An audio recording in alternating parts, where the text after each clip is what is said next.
Behind the gates of Kensington Palace, and across the mist-shrouded Highlands of Scotland, two very different royal stories collided.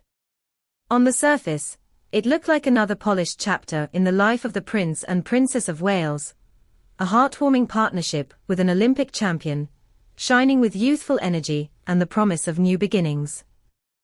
But just hours after this cheerful news filled the royal Instagram feed, whispers began to circulate about something far more serious, a tense, private meeting between Prince William and his father, King Charles III, at Balmoral. A father and son, sovereign and heir, retreating into the solitude of the Scottish estate not for rest, but for strategy. For truth. For confrontation.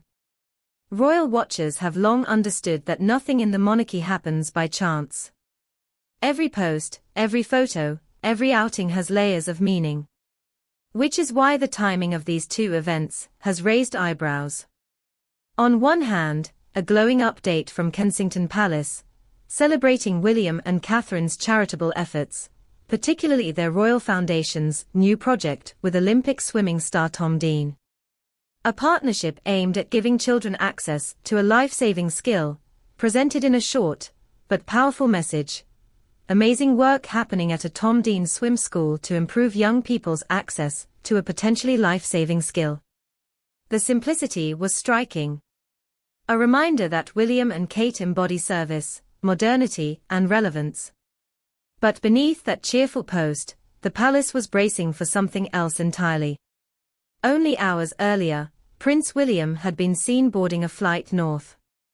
His destination, Aberdeen Airport, gateway to the secluded Balmoral Castle. For generations, Balmoral has been more than just a royal retreat. It has been the place of hard conversations, life-changing decisions, and sometimes unbearable truths. It was there that Queen Elizabeth II drew her final breath. It was there that Charles ascended as king. And now, it was there that William arrived, not with his wife, not with his children, but alone. A journey not for family bonding, but for high-stakes talks that could reshape the monarchy's direction. Why the urgency? Why the secrecy? Inside sources say this third consecutive year of father-son, mini breaks, at Balmoral is no mere tradition. It is becoming an institution of its own, a summit where the future of the crown is negotiated. Away from the palace walls, away from aides who manage every word, away from the eyes of staff who hear the arguments echo through corridors, the king and his heir speak directly.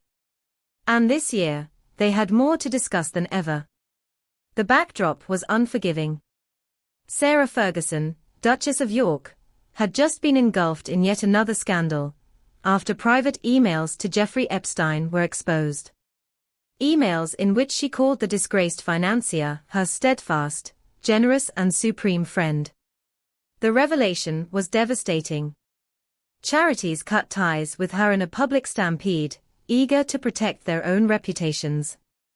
Even long-standing organizations like the Teenage Cancer Trust and the British Heart Foundation severed connections, leaving Fergie humiliated and vulnerable. Once again, the Epstein shadow had returned to haunt the Windsors. And with Prince Andrew already disgraced, the York family's continued scandals posed a direct threat to the monarchy's credibility. For Prince William, this was intolerable. Sources close to him have long said he despises the ongoing tolerance of Andrew and Sarah's presence at Windsor's Royal Lodge. He sees them as a drag on the monarchy's image, living symbols of its weakest instincts.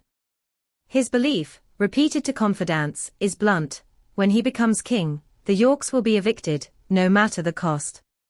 But for now, Charles still holds the crown. And Charles's reluctance to act decisively has become a festering wound between father and son. The Balmoral meeting, insiders whisper, was not about family pleasantries. It was about drawing lines. William arrived carrying the frustrations of a generation that demands clarity. To him, the Yorks are a liability. To him, the monarchy cannot survive half measures. And so, behind the thick stone walls of Balmoral, it is said he pressed his father, enough hesitation, enough compromise, enough half-in, half-out arrangements. If the monarchy is to endure, its scandals must be cut away with surgical precision. But Charles, ever the cautious and pragmatic monarch, sees the world differently. At 76, he knows the monarchy does not survive by ruthlessness alone. It survives by balance, by quiet concessions, by shielding even its weakest members if only to prevent louder explosions. For Charles, evicting Andrew and Sarah, or publicly humiliating them further, risks reopening wounds that have barely begun to heal. And for a king already battling health concerns, every confrontation carries the risk of personal exhaustion. And so, in Balmoral, two visions of kingship collided.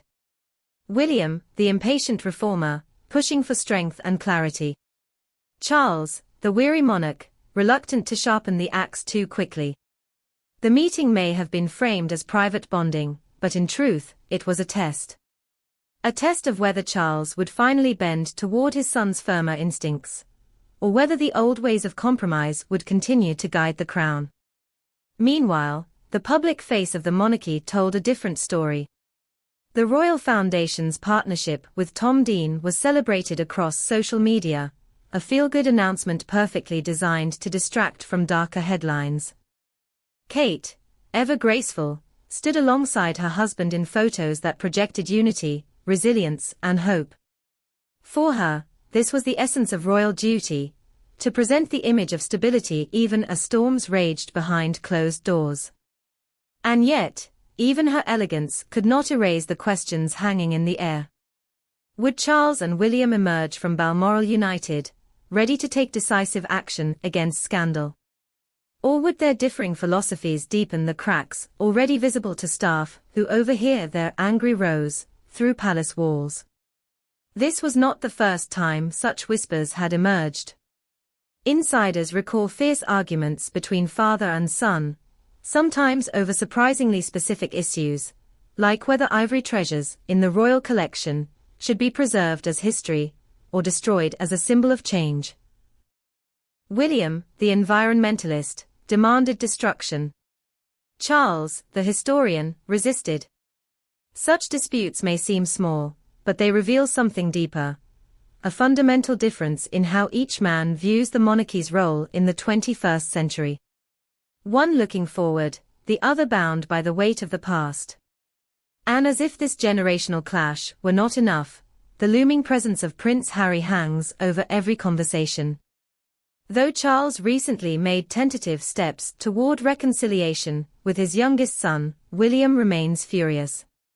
He has no patience for Harry's constant public grievances, no tolerance for memoirs and interviews that rip open family wounds. To William, Harry cannot be trusted. To Charles, he is still a son. And so another wedge is driven between sovereign and heir. The monarchy stands at a crossroads, its public face polished with charitable triumphs, its private core trembling with old resentments and new scandals.